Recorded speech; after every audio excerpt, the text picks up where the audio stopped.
But facts, I like working with facts because they are undebatable. If it is a fact, it is a fact. I don't care about facts. You don't? I care about perspective. But a fact is also a perspective. It's just that it's rubber stamped by. No. Like we have. By statistics. I think what we lack in this day and age is we lack people who have perspective because we focus so much on facts. Because the fact is the government is it doesn't matter if let's take chance here. Okay, intro. So, but what you're saying is fact is okay, but you have to have a perspective. That's your final word. That's mine. Look, back in the day, you used to wake up asubuhi saa 2. Unajua kwanza hizo enzi tulikuwa na KBC. KBC ilikuwa inafunguliwa 6. But kwani when do you think digital TV came? Like Kiss ilikuja. Kiss ilikuja 2007 ama. They're like 20 years old. Mimi nilipata black and white. Kiss ni ya juzi, like ile tunaweza sema KTN ilikuja I think 98. 98 tulikuwa na TV home. NTV? But zile zenye skana. NTV ilikuja baadaye, like later. Hata si like I would think Kiss, KTN, NTV, Citizen ilikuja later. 20 like to something. Yeah. To 4 to 5. So they are clocking like 18 years. Most recently. 18 years kwani ndilini. Hata M-Pesa is 18 years now. 18 years is. It's not si kitambo sana. It's the 20 years. 2000s. 20 years is 2004. So it's not.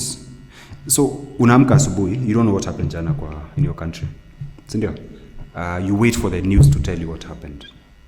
The news used to be fact. The news used to be. It used to be fact in this. Now it does. But back in the day, hakukuwa na kitu kama agenda. It was just, this is what happened. Moi was in this primary school. That happened. You cannot change that Moi was there. That was the thing that was interesting for us. There was a church function. There was a president. Whatever it is. There was a fire. There was this. That happened. There was Madaraka Day, President aliongea, Chief aliongea. That happened.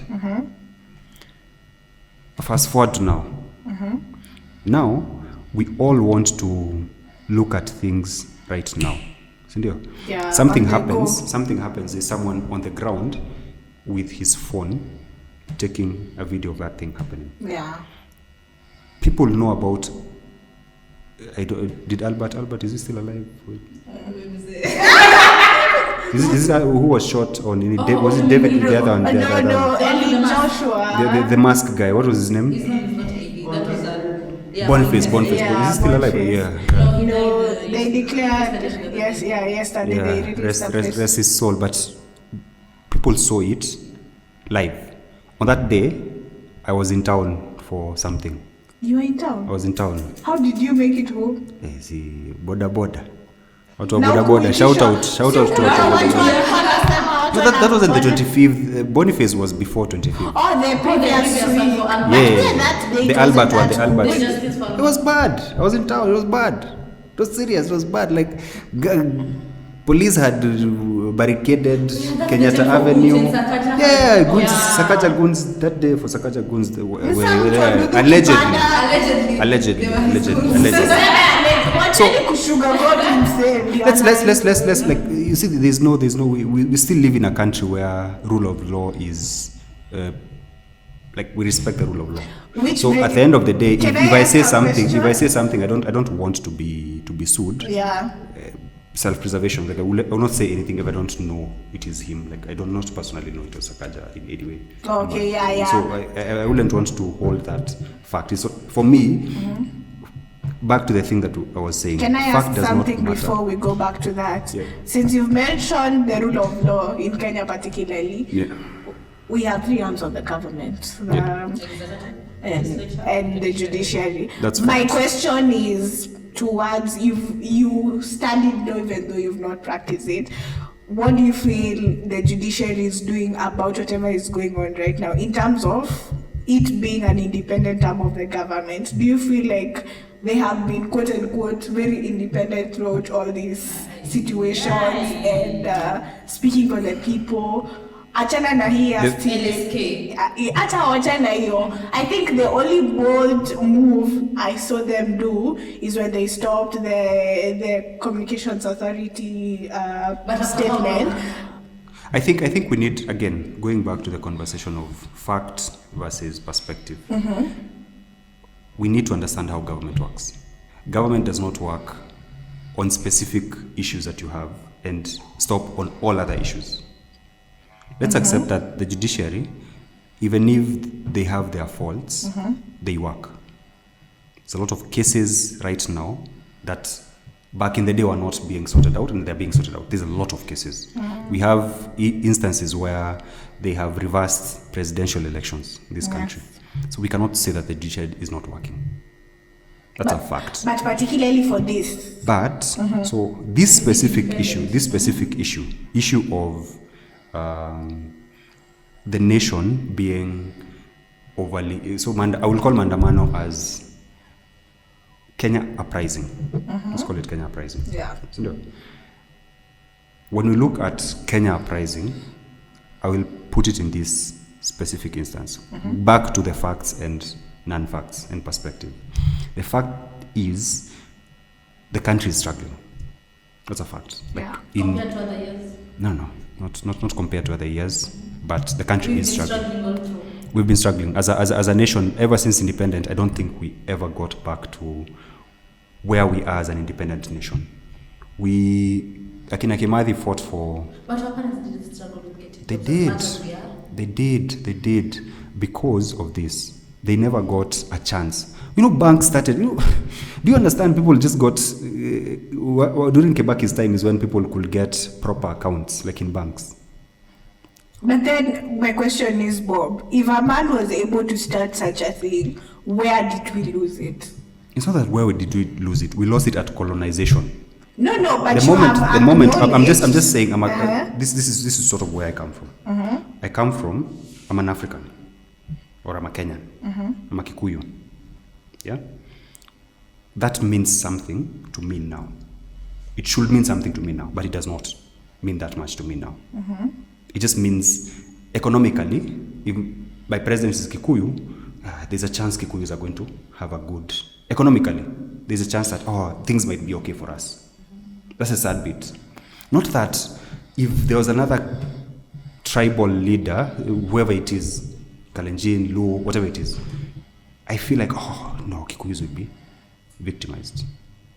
That's the problem. I'm not a Kenyan. I'm a Kikuyu. And that's sort of, I think, what the problem is. The perspectives that we hold as Kenyans are very tribal. And we are selfish in our pursuit of being Kenyan, forgetting that we are tribal first. Forgetting that the perspective that we have is tribal. So I am selfish as a Kikuyu. I want the Kikuyu to be a leader. I'm selfish. That's the truth. And the thing that I'm doing right now is we need to put a mirror to ourselves as Kenyans. But is that a perspective for every tribal, for every Kenyan before we come yeah, the people who are in the arid areas, yeah, because do you feel it stems from a superiority kind of thing? You have always had somebody in power, so you guys it's not a Kikuyu issue. I'm not saying Bob Kikuyu is selfish. I'm saying every Kenyan is selfish. But then whether you are Turkana, whether you are Borana, whether you are no, it's not you guys. I do not speak for Kikuyus. I do not speak for Kikuyus, and I do not stand here as a political leader for Kikuyus. I'm a Kenyan who's saying I'm a Kikuyu.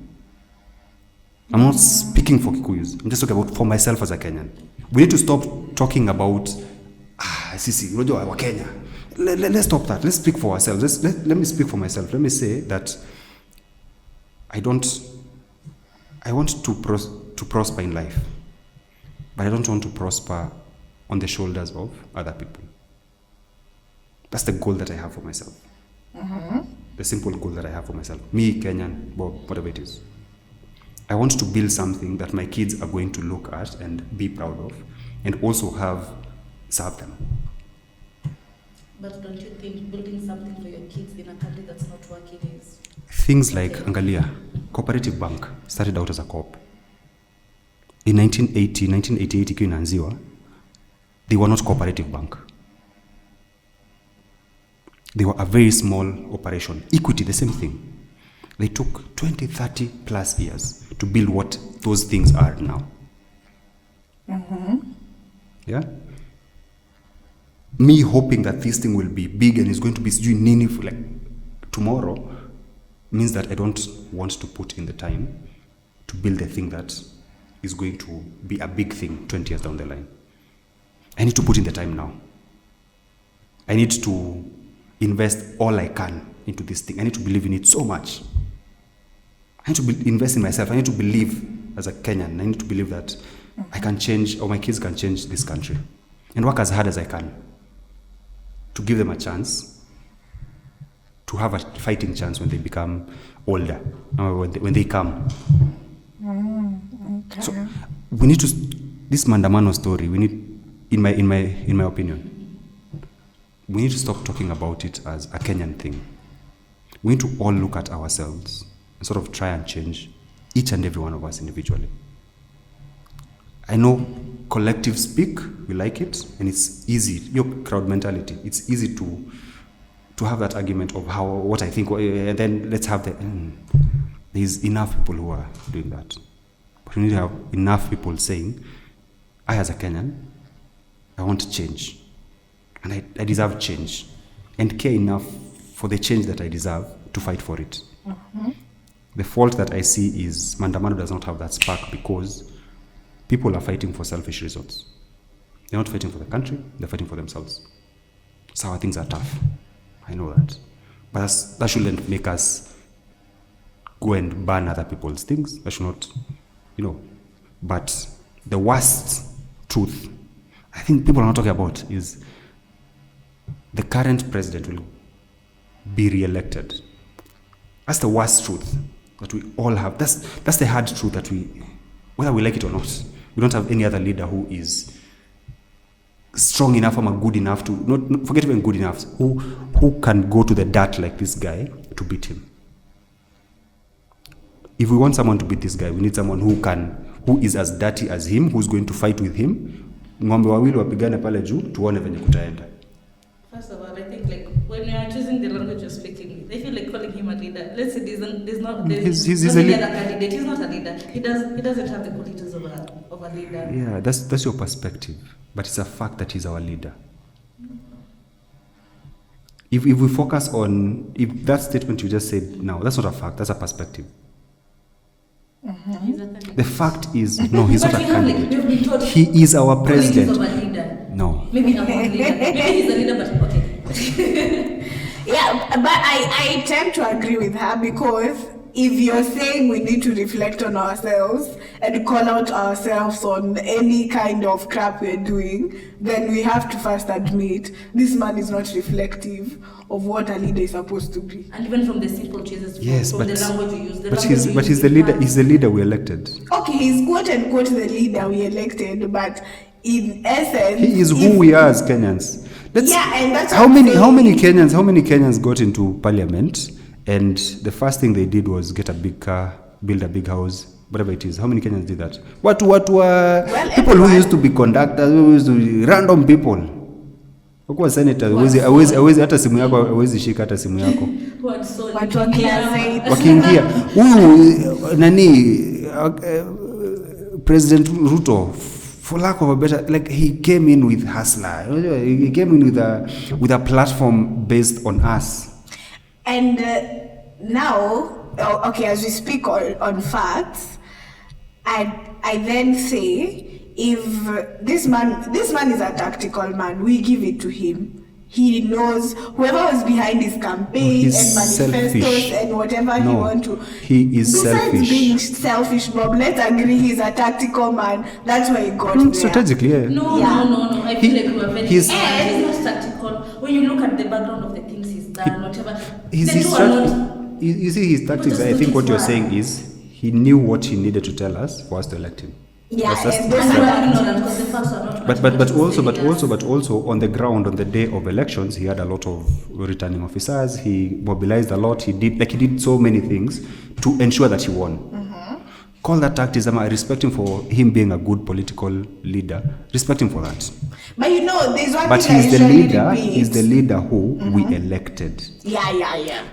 Resoundingly in this country, he got votes from all over the country. There is no one region which gave him like less than 20%. Even Western. This is the first time Western gave a president. But you can see that for them it was an immediate kuingia na kukula because they are the ones who are quote unquote who are really eating big. That's who we are as Kenyans. We are selfish. And that's what I'm saying. Just as she has said, this guy is not supposed to be called a leader. Let's just agree that because he's So not I feel like our reflective. language impacts also a lot of the things that No. you have to choose our I'm saying, is it not a fact that he's our leader? He's the president of this On country. paper he is. No. Like stop Leader. semantics. Stop semantics. He's the president, but leader. Who is a leader? Who is a leader? That's a good question. Who is a leader? Do you want a presidential candidate or a leader? Unataka tu You see, mtu a kwa karatasi? presidential candidate. He was Must be a not leader. our leader. At that time, he was actually our leader. He was our vice president at the time when he was a presidential candidate. Sindio? He was still our leader then. Sindio? Yes. Our MPs are our leaders. Our pastors are our leaders. Our fathers, mothers are our leaders. Sindio? At whichever level. Our bosses are our leaders. Sindio? A leader in the sense of you give some direction and a group of people will follow you. This is the commander in chief of this country. He's our leader. Let's stop acting like he's not our leader. So we can argue about the kind of leader he is. He's a bad leader. Exactly. Okay. Let's label him a bad leader. He's an example of a bad leader. He's an But- adjective before. Again, you see, he is our leader. He is our bad leader. We need to own him. No, owning him is too personal. We need to own him as a country. We need to accept that we elected But this. you can people who did not vote for him. Yes. And angry people who voted They- for him. That's And they keep reminding people who voted for him. that's a It's problem not of your fault. that's a problem of democracy. The moment he wins, Whether you voted for him whether you voted for him or or not. not, he says it a lot of times. Whether you voted for me or not, like I'm still your president, and he has to do whatever he has to do to ensure that the country continues to party. But I'm glad you mentioned democracy because I don't know. What we practice in Kenya is really democracy No. to the And also Yeah, democracy. Simplify things. Okay, democracy, the type of democracy constitutionally as Kenyans we're supposed to follow, is it what we do kwa ground? That's the question, because there are different forms of democracy. Let's accept that our leaders There's change. indirect, there's direct. a democracy can be bought.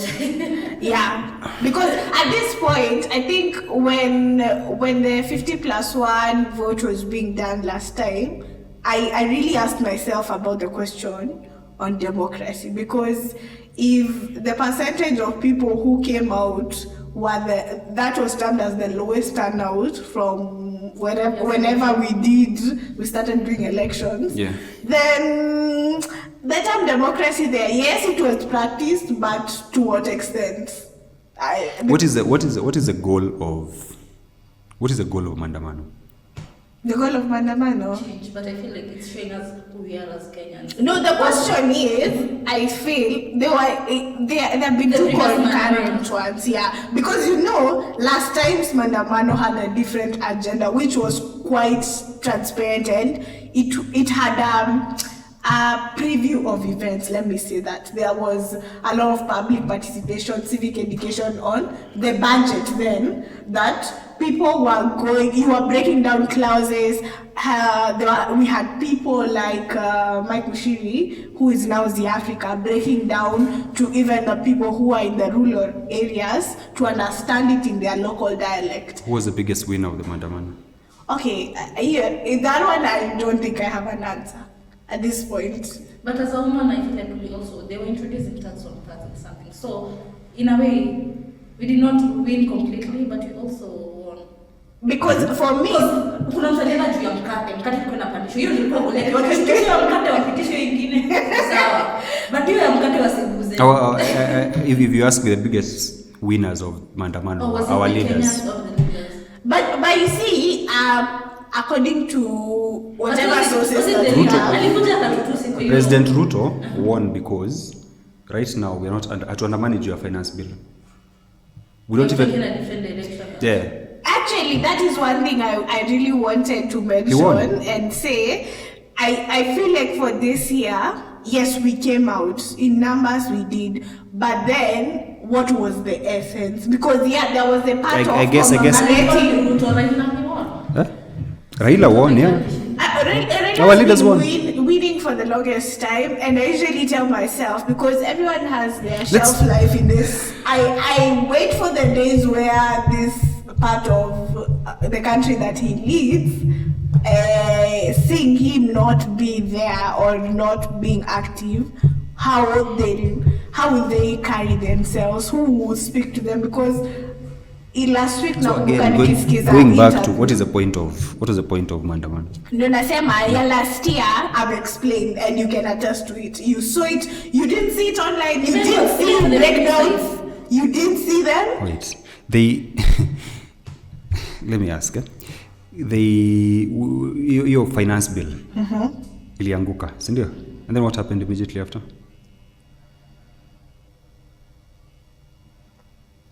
I know for a fact some of them. How did we run this country in this last year? How did we run it? So they implemented there's a name for that budget that is put in when the actual financial budget is not. What do they call it? There's a name they give it. I know what you're talking about. Yeah. So appropriations. Yeah. So but appropriations for me, I'd say we won in numbers, but in the actualization of the fact that the budget has still passed in some certain ways. In a lot of ways, because they continued doing social housing. Yes. Even after State House just got rebuilt, isn't it? Yeah. So, just as you're saying, tuko na a long way to go, and kama venye mtoto anaweza kwa one or 2 months, let's acknowledge that we are still winning in the aspect of it's still no. But we're not winning enough because No. We are not winning. Because we are not winning because you just said it. Kenyans are struggling. Yes. Mm-hmm. We've not won. There's no part in the past 40-50 years of our independence where Kenyans have won. No part. Never. I'm saying Kibaki, wherever it is, there's no part in this country where Kenyans have won. Awakening, even if we did not win in terms of the bills, there's been a lot of Kenyans who are aware that we need change in our country. 92 tuliandamana 92, si ndio? Tukatoa single party. Moi still did 10 years, si ndio? Yeah, afterwards. Right? Yeah, till 2002. 2002 tukapatia Kibaki, si ndio? During elections Kibaki akakataa kutoka, si ndio? Hiyo ndio mliamkanga mkapata ama ni 2007? Si 2007, si ndio? 2007, si ndio? The next time he was the issue is very at a significant he was Dharakanidhi waliamka asubuhi votes aliamka asubuhi tuko na president and then they wakaapisha Kibaki na nyinyi mkasema but then you see what followed. I'm just saying Kenyans never won post election violence, ndio. What happened? Tukakuwa na history ya ICC. And what's the reason why ICC what happened? ICC immediately after Kibaki ametoka, who became president? The ICC. The people who were taken to ICC. But you see, and that's immediately after him akachapa miaka zake 10 baridi, si ndio? Ndio huyo mwingine ameingia. And you see, Bob, let me tell you something. I'm learning from even a political aspect because I've done political science. You've read through books. One, history is never made till you learn. And I'm glad that there are people who are coming out and saying, we have to call ourselves out. How do you choose two ICC leaders consecutively? At least let's acknowledge the fact that there's an awareness. Yeah, because even when you go to therapy, what have we learned now that we went to Nandamana? Because you have been taught that whenever you see a political leader taken to a stand and anaanza kulizwa maswali ama ameaccused, that should tell you that's not a good, the way we are saying a good bad leader. Then you can tell who is good, who is bad. Because this guy I think he's been the perfect example to use as a starting point to learn. No, call him what he is. He's President Ruto. Don't call him this guy. Like, don't. You see the problem. Stop diminishing. And that's sort of what I'm saying. Like, let's. If we zoom out to the global stage, when people are talking about President Trump, they give him the respect of our president. Hata wakisema Trump or whatever it is that they call him, but they still call him as he's our president. Okay. Because the presidency does not represent the person. The presidency is this country. It's not President Ruto is a president of his home. When he sits in that seat, he's our president. Let's first of all look at him as he's ours. Let's accept who he is. He's our president. And he's our problem. We need to figure out how to fix our problem. We need to figure out how to fix our country. When we shoot the person, we forget that there is a lot of people who are going to come after him, who are going to have his same characteristics. Yeah, true. It's not about Ruto. It's about we need to get a better president. We deserve a better president as a country. And there's something. It's not about Ruto. Forget Ruto. Yeah. But we've had a lot of bad presidents in this country. I can argue that all our presidents are bad. From the beginning. Kenyatta alikuwa anapiga watu nini? Alikuwa anapiga watu these okay. Allegedly.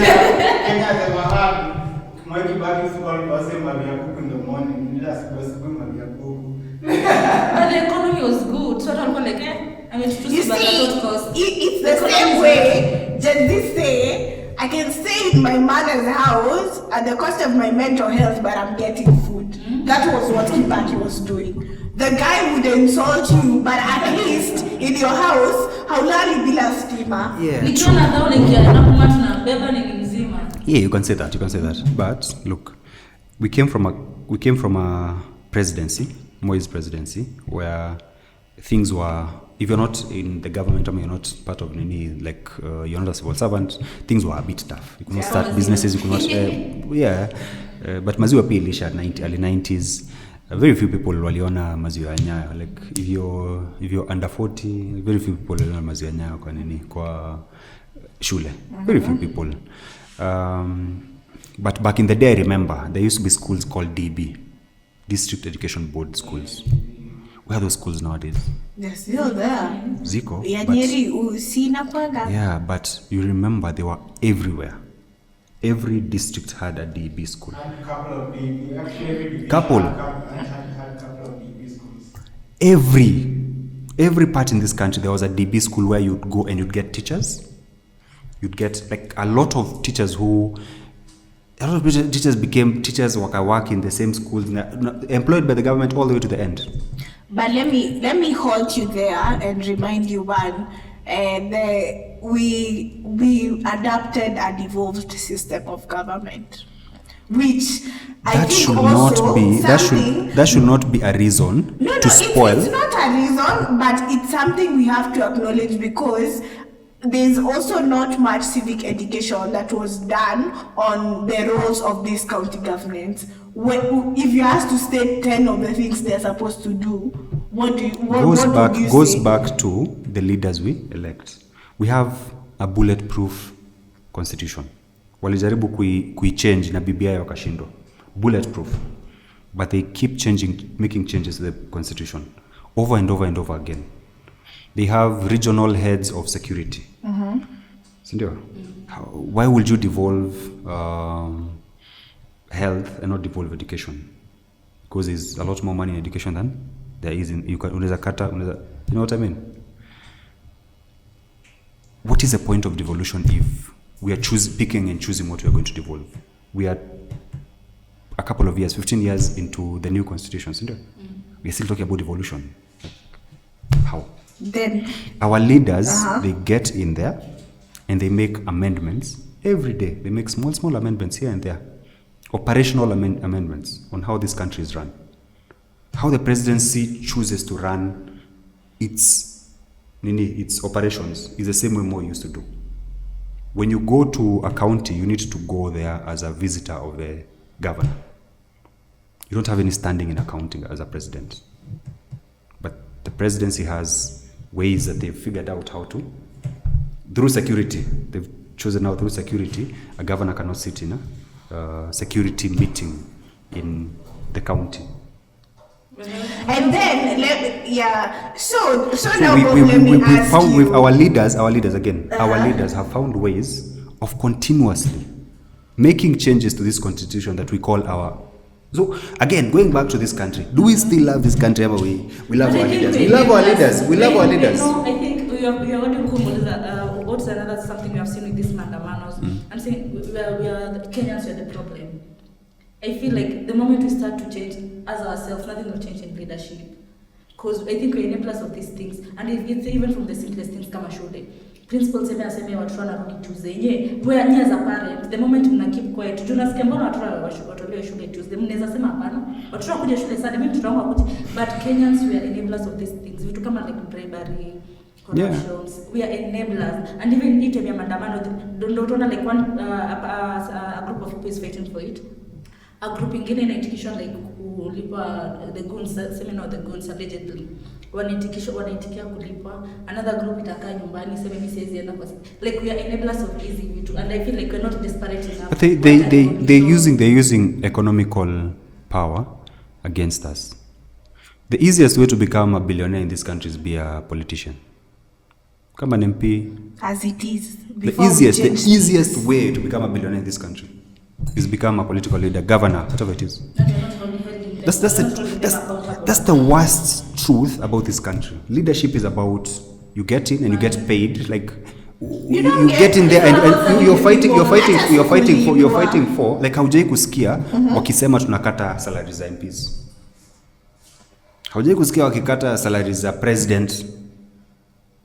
Wanakatanga salary za wananga pesa za walimu, but wako na pesa za kupatia kila MP x amount of money at 0% tax or whatever it is, that's why you to buy cars, yeah, to build houses, ama to do all of those things. Leadership should be based on, let's give the best example of a leader size in the world, Traore. A leader who cares about his country. He could have entered there through coups or whatever it is, but he came in and his people love what he's doing for his country. He's a beacon of hope for his people. He should be a beacon of hope for Africans. He should be the person who we look at and be like, hey, this is the leader we want. It doesn't have to be in military, but we want someone who comes in and changes. We should have a template. That's a template of leadership. Someone who comes in and hatoki kwake, like where he lives. Still lives at home, still lives like he's not changed anything how he operates. Just gets better security, yes, because people want to kill him, but he's not changed himself. Still wears military clothes. Also, I have a question. He has built tomato industry in that country. He has built since independence the most, like the length of road. He's like, I don't know if it's double or triple, but he's built there. When you have a full country that since independence they've only had 3,000 kilometers of road network, you start asking yourself questions. This guy came in and he's giving employment to his young people to build the same roads. See at later our Chinese, he employed other people, yes, but to teach his people, Pierre is employing his own people. That's sort of what we need to do as Africans. Let's stop thinking that this president who goes there, ili akuwe na pesa, ndio atatusaidia. The truth is, the thing they will do is they get access, they start importing things to kill our factories. And also to make themselves fatter. No, like it's not about making themselves fatter. It's about killing our factories so that they continue. They build businesses of brokering. Like this is a broker nation where we don't want to build industries, we don't want to build local industry. We want to kill sugar industry, we want to kill the rice industry, we want to kill farming, we want to kill all of those things. Milk, we want to kill all of those things. And that's why, Bob, I'm saying, you see how you have said it all trickles down to the president. And now you'll understand me when I say, when people say Ruto must go, it's because they are a reflection of what a proper president should be is a mirror like Traore. And you have said it clearly. This man as a person, his personality and him being a leader is what has led to all these changes. Because if they had good MPs and local based leaders, but their president was trash, I don't think they'd get all that. After President Uhuru left, we keep saying, hata wakati wa Uhuru, things were better. But we forget. They are not better. But we forget, like, Mafuta, they're not Nini. Right now. It was worse. But now you see, let me tell you, and this is the one thing I think, how this will play out if the sequence and the patterns of presidency has gone. So if you look at how things went, Kenyatta was the first. He didn't have anyone to mirror him, or he didn't even actually have a mirror he could look at. So he was just, let's call him a president. Then came in somebody who was hated by a larger part of the country compared to whoever was liked by him. Then came in a savior. So now Moi was hated by a larger whoever the people. No, it was tribal at that time, and there were tribes that actually hated the man. You would never have a conversation with the mountain. The mountain. Yeah. So came in, finished him, came in as savior president. They tried.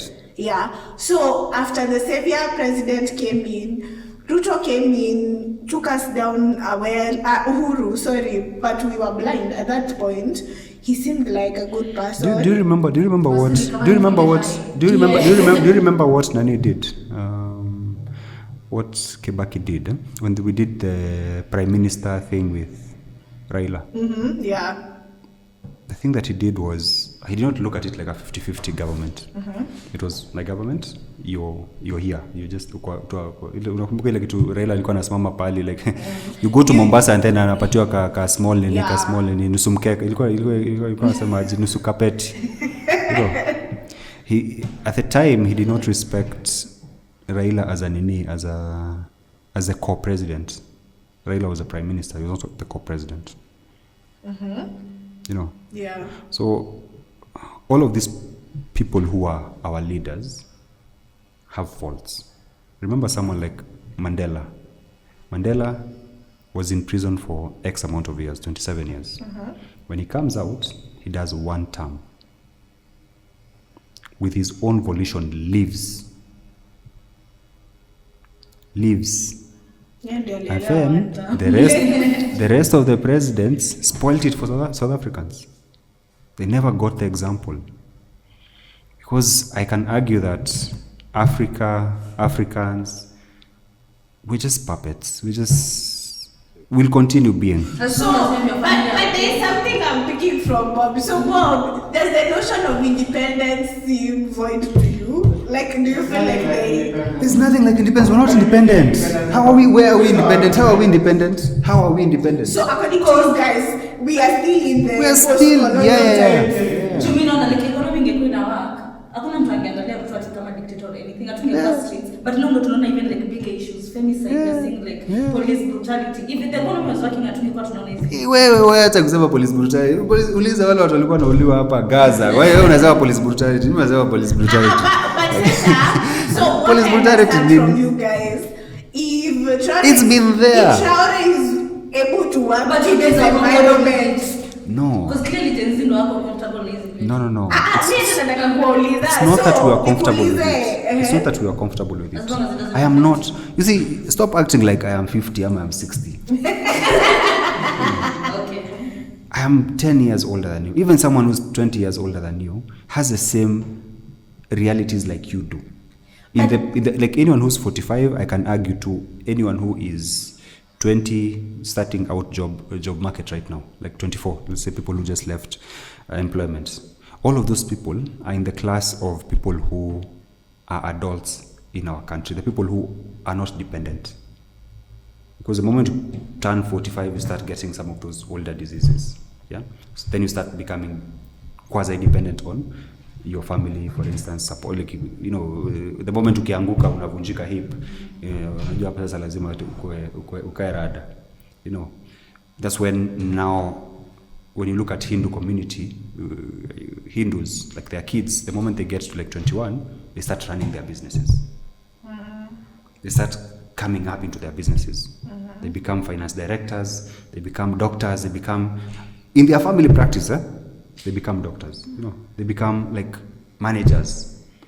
In our country, your dad atakwambia uende ukaemploy na mtu mwingine. You have a family business.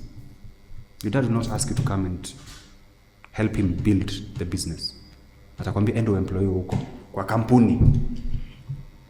Ende ukaemploy KCB. And what of those who their parents call them and they say no? Again, like many of our parents, if you ask them, they don't want to have, they don't want the responsibility of molding us. But then that's they want enda huko ulan kunini ulan kutoka KCB, PwC, so vitu zote. Alafu when you're older kuja ujaribu unjenge kampuni. But the truth is ukienda uingie KCB, uingie PwC, you start earning money. Alafu unakuja unaangalia hapo unasema mzee utanipa pesa ngapi?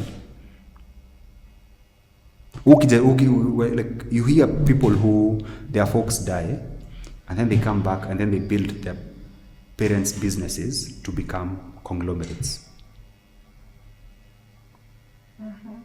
But in Africa, we don't have that. But umesema kitu like yes, at 50 bado ni adults, but the reason I'm saying this people are playing a role, it's a good thing and it's a bad thing because same economy kiaribika. You guys don't look at it tuanze kuandamana. Utaangalia how can I better my business to work with this economy. Nini zimepanda kama ni tariffs or something. What do I do so that my business can adjust? I'm not bettering my business to work in this economy. I am working. No. I am working for my business. After maandamano, the next day, my business needs to be there. But already the economy is affecting your business. It's okay. Like, kama sine finance, okay. It affects your business. But instead of you guys understanding, how can we solve this thing? Like, for once, I'm not talking about myself. I'm not talking about just millennials. But let's be honest. It's not only Gen Zs who go out. There's a lot of millennials who go out. There's a lot of even older people who come out for maandamano. The only thing that Gen Zs are not understanding, and this is my perspective. I don't think it's a fact. I'm just saying in my perspective. The only thing they don't see is the responsibility of the thing that they've started.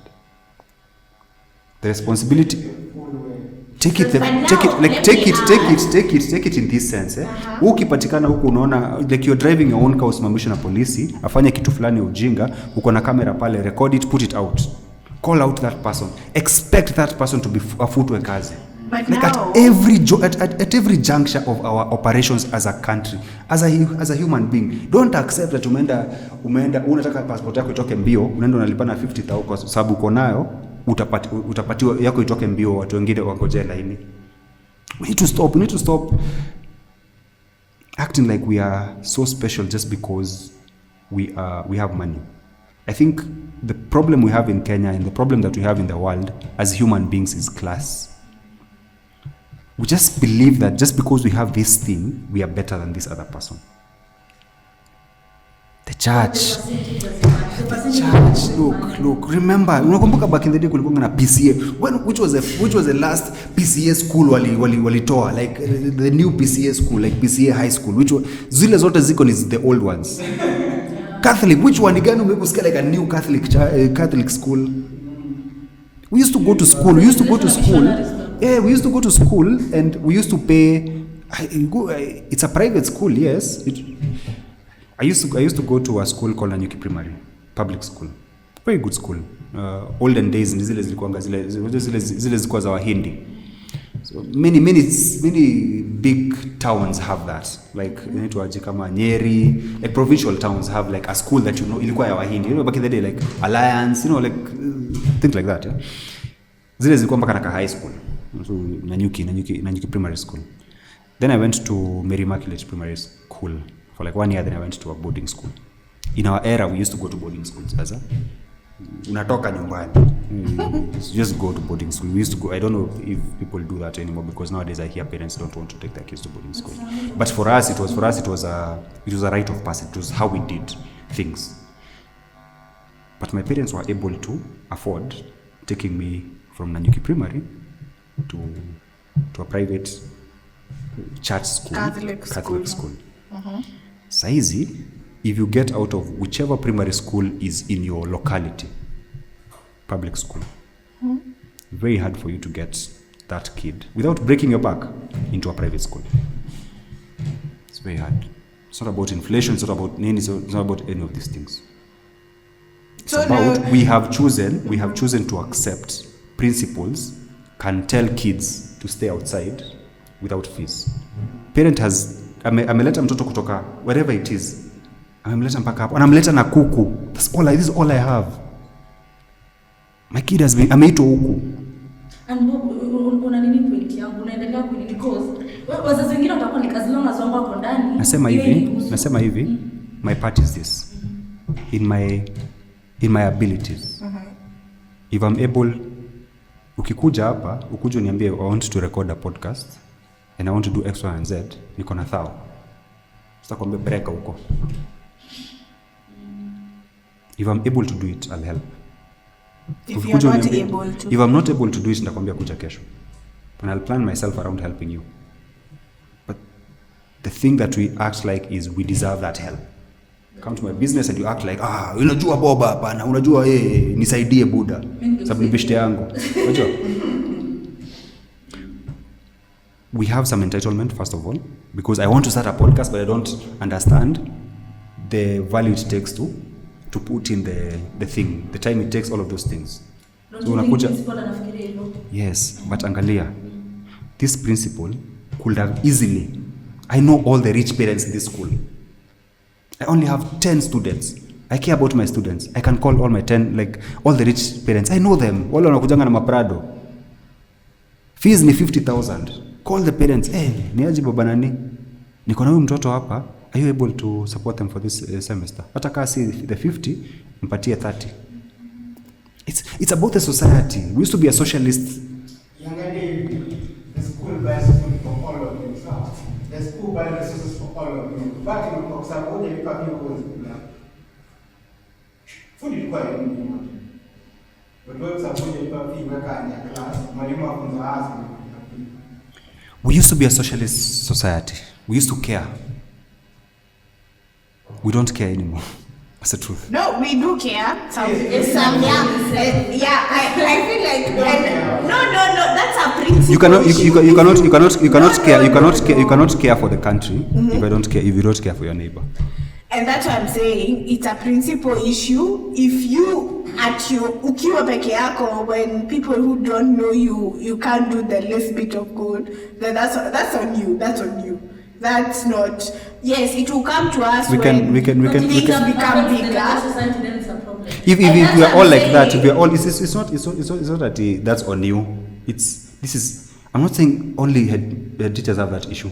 I'm talking about it's everybody. It's everybody. It is. So who do you blame for bad character? Is it the people who brought up that person? Again, back to the thing I was saying. This is who we are. Our leader is the leader. It's us. And he's a reflection of who we are. It's who we are. Let's look in the mirror. Let's accept. let's accept. Because For the first time, let's accept, like, the thing that this maandamano should tell us is, remember zile maandamano za 92. Unakumbuka akina Matiba, akina Wangari Maathai wakiwa wanajifunika kwa miti ili they did something. They did, fault them for whatever it is, they did something. Sasa hizi bado tuko na Uhuru Park kwa sababu ya Wangari Maathai. You get? Like they did something. Women, wacha nikwambie, women, you know, women stripped. Our mothers, like our grandmothers, they stripped.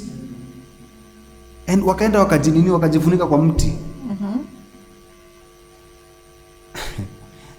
Sawa, we have maandamano, yes. Saba, do you understand this? We're talking about million man march in Kenya. Like, people showed up. Moi had to do something. He was he was the supreme leader in Kenya before 92.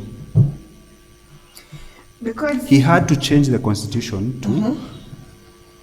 to fit in what people wanted. He did. What have you done this? What have you made this guy do? Give our class. What have you made this guy do? You know, this is the president that we deserve. This is the president of this nation. We need to figure out a way to get to 2026 with the right leaders. Even if it's not 2026 or 2027, 2032 with the right leaders. Tuandamane in private, tuandamane ile, like we need to have, you know, they never got to, unakumbuka hata Mau, they never had walikuwa na our village, we will fight, we will help our Mau men. Our men went uko, our women used to take them food. You know, that's the truth. We need to go to the granular level, tuandamane granular. Let's all take voters card for 2027. Wakati tutasema nini, wacha ikue, we have 25 million voters, we have 25 million people with voter IDs. On that day, akikuja hivi angalia aseme, guy, wame pull up. Maline, unacheki kwa voting nini? Maline, unacheki malines mpaka watu tuamke 5 wenye wazazi wetu walikuwa wanamkanga kwenda kuvote. Wacha maneno ya maandamano on the day of voting. Let's all wake up. Kama we want change, let's change our MPs. Forget changing the president. Let's put in young. Let's change all our leaders. Let's change forget hata ule wa juu. Wacha akae peke yake. Let's have a parliament where hawezi ambia parliament shit. Anakuja parliament anaambia boss. Wewe please. Usikuje hapa.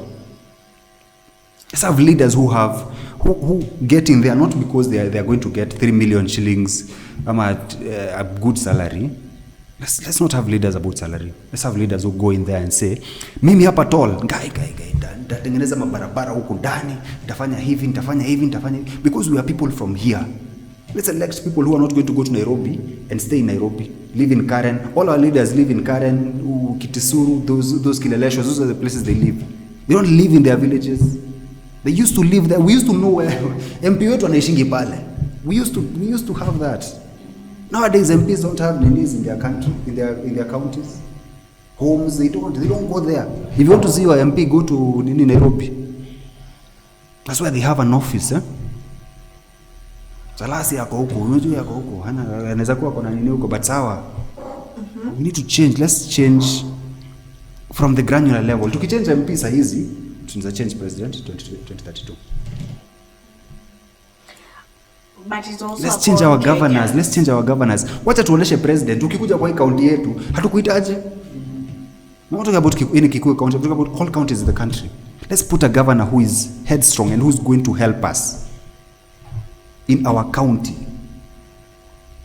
Don't care about the country if you've not cared about where you come from. Do you know where your chiefs dini iko? Pali watu uendea voting ni wapi? Do you know, like, go find out where that is. Go get a voters card where you live. MP akileta shida mwambie, buda, hapana, tengeneza hii barabara yangu. That's what we need to do as young people. Gen Zs, you guys have the voters card now. I remember voting, the first time I voted and I was very proud. Is the inaitwaje was the constitution. That's the first time when it was voted in. It's the time I voted. I was proud because I was in school and tulikuwa tunaulizwa. Unajua, at that time I was in uni, and I remember because we were in law, we were part of. We discussed the constitution and the merits and the demerits of the constitution. I was happy to vote. I voted for the Can Kibaki. I ask, did that constitution look promising when you read it on paper back then? It's not about a constitution is No, not no. See, you are voting. a constitution Uh-huh. is a working document. Yeah. But at that time, it was our document. You get? We voted in the constitution. We voted in the constitution. We had just gone through post-election violence. So we don't want that to ever happen again. We voted it in. I remember I voted for Kibaki. You chose the constitution that would govern us. I voted for Kibaki, but I did not have sikuwa na perspective ya what it meant voting in Kibaki. But for my parents and my aunties and my uncles, they must have been proud voting in Kibaki because for them it was the first time they had someone else. You know, like you imagine you've been a human being for X number of years, for 24 plus 18 years. You've never had any other president. 24 plus 18, we're talking about 42 years. Uganda can relate, don't you? No, you've never had another president. No, you've never had another president. Yes. You've never had another. Now you have the chance to vote in this new guy, Kibaki. They must have been very proud. I didn't have the perspective then, but when I was voting in for the constitution, I knew why I was voting in for the constitution. I knew why and it was the first election where we were not voting for a president, we were not voting for my tribe, we were not voting for this, we were voting for the country. It was the first election, it's the only election where we voted in for Kenya. The constitution was not voted in for because it was Luos versus Kikuyu. No. It was the constitution of Kenya. We were proud. We were proud of that document. Okay, I think hii conversation inaweza endelea hadi kesho, but We will proceed in our next episode. what I've picked is, I think Bob is very vehement on the fact that we need to change as people, individually, to get whatever we want to get. Two, mumesikia Gen Z, you need to do bigger things. People back then stripped naked for a pack that is still there till date. So a call to do maybe more than what we are doing. And that will mean that we need to have a form of strategy or a form of leadership that leads this cartel or, not cartel, sorry, the group of people who are going to the streets. Because yes, we are tribeless, yes, we are leaderless, but then Cartel. but then it comes to a point that it eats us back, because ukisema uko leaderless na tribeless inaku affect in a very strong way. Juu venye tumesema tu, we need a leader, and when that leader comes, are they good or bad? Yeah, so asanteni sana kwa kutuunga. Also, welcome to the episode. I don't even think we know what this is. But I think for me It was our it's a forget about the town hall, but also for me, I think the reason why I started my company in Kenya, and my company's full name is mkenya.me. Yeah, this here. Yeah. But today's episode of Betrol in the City. You can see. Sasa next time atakuja na yake peke yake. So What the black sheep in the squad. But I'm glad that we are able to have such a conversation, and I would like us to bring in older people. I'd like us. I don't. Older people to talk. No, we have our parents. We have our. We have them. Like we have people who are vocal and they have something to say. Let's not even older people, even younger people. Like let's find people who are your age. Let us find people who we can have a conversation about this country. I know there's enough. There's a lot of platforms all over the country, and I think another podcast about it is not. I just let's not add to the noise. I don't want to add to the noise. I would like us to talk about something that means something for this country. I'm so proud to be a Kenyan. I'm so happy to be a Kenyan. It's not that I don't struggle. I do. It's not that I'm justifying this. I'm just saying that for me, the first fault is looking in my eye first. Let me remove the speck in my eye. Let's all remove the specks in our eye. Let's stop looking at that log in that person. Unajua kuna mtu akona log kwa macho yake. Let's stop. That's our lead. That's the person we are. Let's tujitoe kwanza, and then ikifika 2027, let's make the right choices at whichever level, all the way to presidency. Whether Arudi or not, let's fight. Let's keep fighting for leadership. Let's not fight for something evil. Let's fight for good leadership. Let's even do those things at our individual levels.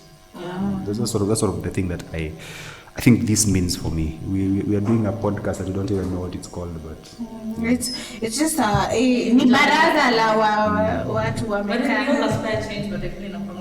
I think that everyone has a different perspective, as you're saying, but then there are facts that have been laid bare that a lot of people tend to support.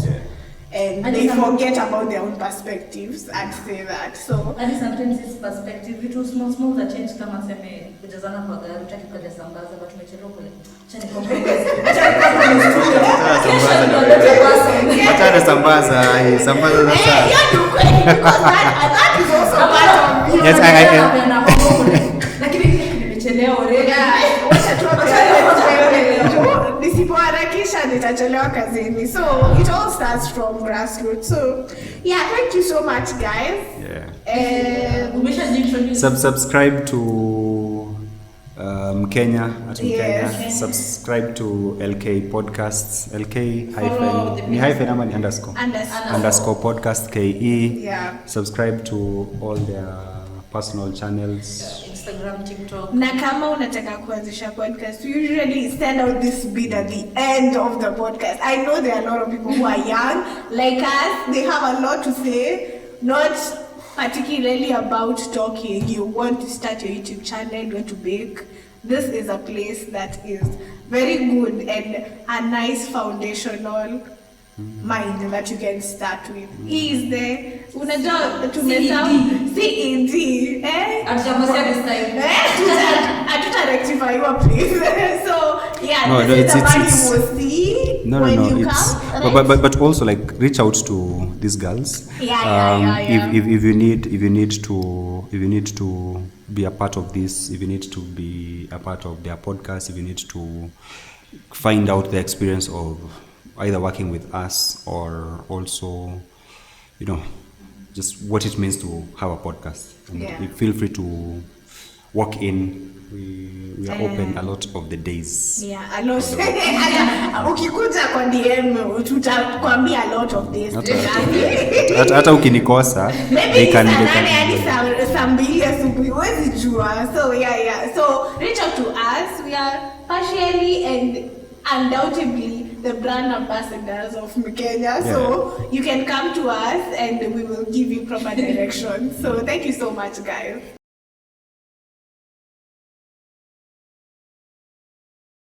Bye.